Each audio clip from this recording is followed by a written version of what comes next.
ప్రధానంగా తెలంగాణ రాష్ట్ర ఏర్పాటు నీళ్లు నిధులు నియామకాలతో పాటు ప్రజల ఆకాంక్ష, దానికి తోడు బడుగు బలహీన వర్గాలకు సంబంధించిన అభివృద్ధి అనే లక్ష్యంతో ఏర్పడిన తెలంగాణ రాష్ట్రం ఇది.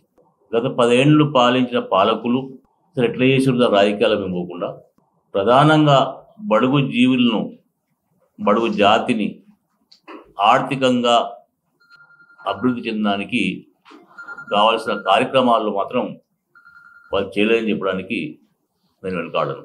ముఖ్యంగా శాశ్వత వచ్చిన తర్వాత భారతదేశంలో అన్ని రాష్ట్రాల్లో బీసీలకు సంబంధించి, ఎస్సీలకు సంబంధించి, ఎస్టీలకు సంబంధించి, మైనార్టీకి సంబంధించి మంత్రిత్వ శాఖలు ఉన్నా ఆ శాఖలతో పాటు ప్రతి రాష్ట్రంలో కార్పొరేషన్స్ ఏర్పాటు చేసి ఆ కార్పొరేషన్స్ ద్వారా ఆ వర్గాలకు లబ్ధి చెందాలనే ఉద్దేశంతో ఆ కార్పొరేషన్స్ కంపెనీ యాక్ట్స్లో రిజిస్టర్ చేసి అటు రాష్ట్ర ప్రభుత్వం, కేంద్ర ప్రభుత్వం సహకారంతో ఆర్థిక అభివృద్ధి కొరకు ఎన్నో కార్యక్రమాలు చేయడం జరిగింది.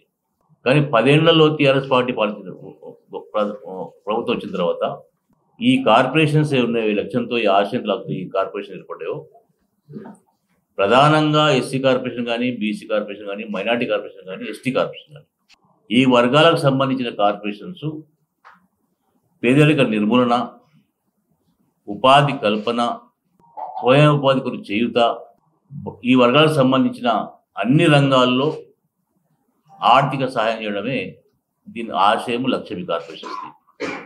ఈ 4 కార్పొరేషన్ సంబంధించి గత 10 ఏళ్లలో టీఆర్ఎస్ ప్రభుత్వము పూర్తి స్థాయిలో నిర్వహణ చేసి నామకే వాస్తే చైర్మన్లను, కార్యవర్గాలను ఏర్పాటు చేసి 9 ఏళ్ల తర్వాత ఎన్నికలు వస్తున్నాయి కాబట్టి ఆ లాస్ట్ ఇయర్ 9 ఏళ్ల కాలంలో ఎలక్షన్స్ పీరియడ్ 2 months ఎలక్షన్స్ ఉండగా నోటిఫికేషన్ 2 నెలల ముందు ఈ కార్పొరేషన్లకు కూడా డబ్బులు ఇచ్చి అది చందాల్లాగా వాళ్ళ కార్యకర్తలు పంచిపెట్టడానికి కొన్ని స్కీమ్స్ పెట్టి ఆ రోజు కార్యక్రమం చేశారు.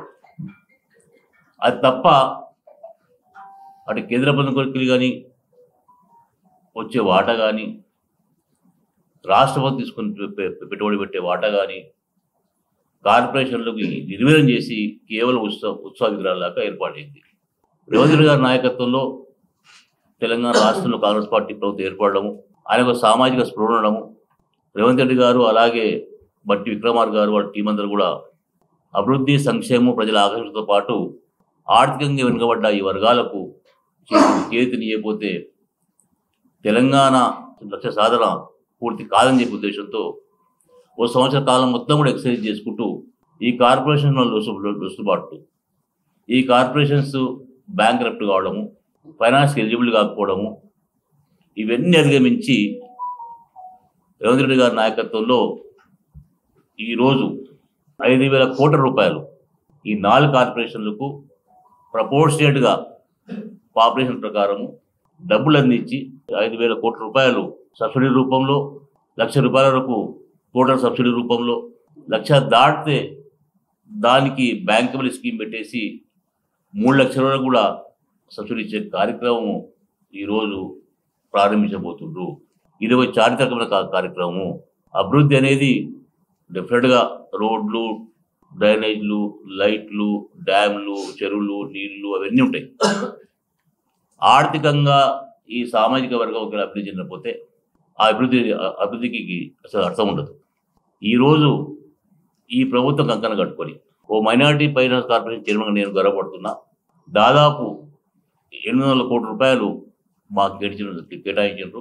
దాంట్లో 1,00,000 రూపాయలు, 2 లక్షలు, 3 లక్షలు, 5 లక్షలు, 10 లక్షలు కూడా వివిధ స్కీమ్లు పెట్టేసి ఇదే రకంగా సేమ్ స్కీమ్స్ అన్ని కార్పొరేషన్స్లో యూనిఫామ్గా ఎస్సీ, ఎస్టీ, బీసీ, మైనార్టీకి సంబంధించి ఆ సర్వే చేసింది కాబట్టి వాళ్ళ ఆర్థిక పరిస్థితి ఘోరంగా ఉంది. ఈ 3 వర్గాలు కూడా సవాల్ చేయాలనే ఉద్దేశంతో ఒక కార్యక్రమం తీసుకున్నారు. ఈరోజు లాంచ్ పోతున్నారు. ఇవన్నీ కూడా ఎప్పుడు వస్తాయి? రాజకీయ పార్టీ లక్ష్యాలు, రాజకీయ పార్టీ ఆశయాలు, ఆ రాజకీయ పార్టీ అధికారంలో వస్తే నాయకత్వం వహించే నాయకుడు ఓ సామాజిక స్పృహ కలిగి పనిచేసిన వస్తాయి. ఆ స్పృహ ఈరోజు రేవంత్ రెడ్డి గారి నాయకత్వంలో, అలాగే బట్టి గారి వాళ్ళ టీం నాయకత్వంలో ఈ కార్యక్రమం చేపట్టిన వాళ్ళు. దాని నుంచే నేను అనుకుంటాం, నేను రాజకీయాలు చాలా ఏళ్ళకి ఉన్నాను. దాదాపు గతంలో అధికారంలో ఉన్నా, అపోజిషన్లో ఉన్నా, నేను ఖుद అధికారంలో పాల్పంచుకున్నా.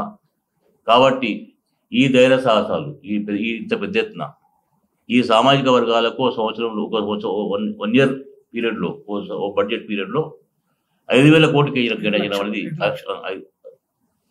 5 లక్షల కోట్లు కేటాయించడం అనేది చాలా పెద్ద మాట. అయితే ప్రధానంగా రాజకీయ నాయకుడు, ఓ సామాజిక కార్యకర్తను, సామాజిక స్పృహ, ఆ రాజకీయ పార్టీలో ఉన్న లక్షణాలు, దాన్ని బట్టి ఈరోజు కార్యక్రమం నడుస్తుంది. నేను బాహటంగా మీకు చెప్తున్నా, గర్వంగా చెప్తున్నా, ఈరోజు రేవంత్ రెడ్డి గారు ఒక సామాజిక విప్లవకారుడు. సమాజాన్ని మార్పాలే, తరతరాలుగా అట్టడుగున్న స్థాయిని పెంచాలి, ఇదే కాంగ్రెస్ పార్టీ లక్ష్యము. ఆ రోజున మిసెస్ గాంధీ గారు, ఇందిరాగాంధీ గారు గరీబ్ హఠావో నినాదంతో రోటీ కపడా మకాన్ నినాదం తీసుకొని ఇన్నేళ్ళు ప్రణాళికబద్ధంగా ఈరోజు ఈ దేశాన్ని అభివృద్ధి చేశారు. తర్వాత ప్రాంతీయ పార్టీలు వచ్చి కేవలం అధికార కొరకే ఎజెండా పెట్టుకొని ఏదో కార్యక్రమం చేసి కొల్లగొట్టిండ్రు.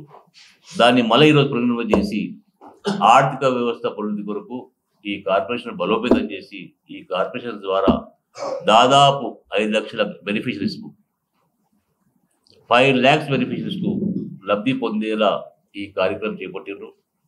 తప్పకుండా దీన్ని మీ ద్వారా ప్రతి యువకుడు, యువతికి, ఎస్సీ, బీసీ, మైనార్టీ, ఎస్టీ సంబంధించిన యువకులు, యువతులు దీన్ని వాడుకొని ఈరోజు 15వ తారీఖు ఈరోజు యాప్ స్టార్ట్ అవుతుంది. 15 మార్చి నుంచి 5th ఏప్రిల్ వరకు అప్లికేషన్స్ తీసుకోవడానికి అవకాశం ఉంటుంది. ఆన్లైన్ అప్లికేషన్స్, వెబ్సైట్స్ ఓపెన్ చేసుకుంటే దాంట్లో మీకు కావాల్సిన ట్రేడ్స్ దాదాపు 30-40 ట్రేడ్స్ ఉన్నాయి. ఏ వ్యాపారం చేస్తే మనం బాగుపడతాము, ఏది చేయగలుగుతామో, ఏ అనుకూలం ఉందో ఆ వాతావరణాన్ని బట్టి మీరు సెలెక్ట్ చేసుకోవచ్చు. ₹1,00,000 దాంట్లో సబ్సిడీ ప్రకటించే అవకాశం ఉంది. దాంతోపాటు మిగతా బ్యాంక్ లోన్ కూడా 60% సబ్సిడీ ఇచ్చే అవకాశం ఉన్నాయి. కాబట్టి అందరూ కూడా ఆ వెబ్సైట్లో చూసి అప్లై చేసుకుని కోరుకుంటాం. 15th మార్చ్ నుండి 5th ఏప్రిల్ వరకు అప్లై చేసుకునే అవకాశం ఉంది. 2 రోజులు. 5th ఏప్రిల్ నుంచి మే మాసం మొత్తం కూడా స్క్రూటినీ సెలక్షన్ కార్యక్రమం ఉంటుంది. జూన్ 2nd రోజు, ఆ రోజు తెలంగాణ అభివృద్ధి దినం కాబట్టి 5 లక్షల మంది లబ్ధిదారులకు కూడా ఆ రోజు చెక్కుల పంపిణీ కార్యక్రమం ఉంటుందని చెప్పి సగర్వంగా తెలియజేసుకుంటున్నాను. నేను ప్రధానంగా రాష్ట్ర ప్రభుత్వానికి, రేవంత్ రెడ్డి గారు వారి బృందానికి ఈ నిర్ణయం తీసుకున్నందుకు ముందుగా నా జిల్లా పార్టీ, కాంగ్రెస్ పార్టీ తరఫున, ఉమ్మడి మహబూబ్నగర్ జిల్లా ప్రజల తరఫున, రాష్ట్ర మైనార్టీ ఫైనాన్స్ కార్పొరేషన్ చైర్మన్ హోదాలో వాళ్ళ తరఫున తెలుపుకుంటూ ఈ కార్యక్రమం తప్పకుండా సక్సెస్ అవుతుంది. అట్టడుగు స్థాయిలో ఉన్న ఈ జాతికి ఉపయోగపడుతుంది. కాబట్టి ఇదే కాదు, చాలా కార్యక్రమాలు చేశారు. అది తర్వాత చెప్పుకుందాం. ముందైతే ఈ కార్యక్రమాన్ని ఈరోజు తీసుకెళ్తా కోరుకుంటున్నాం.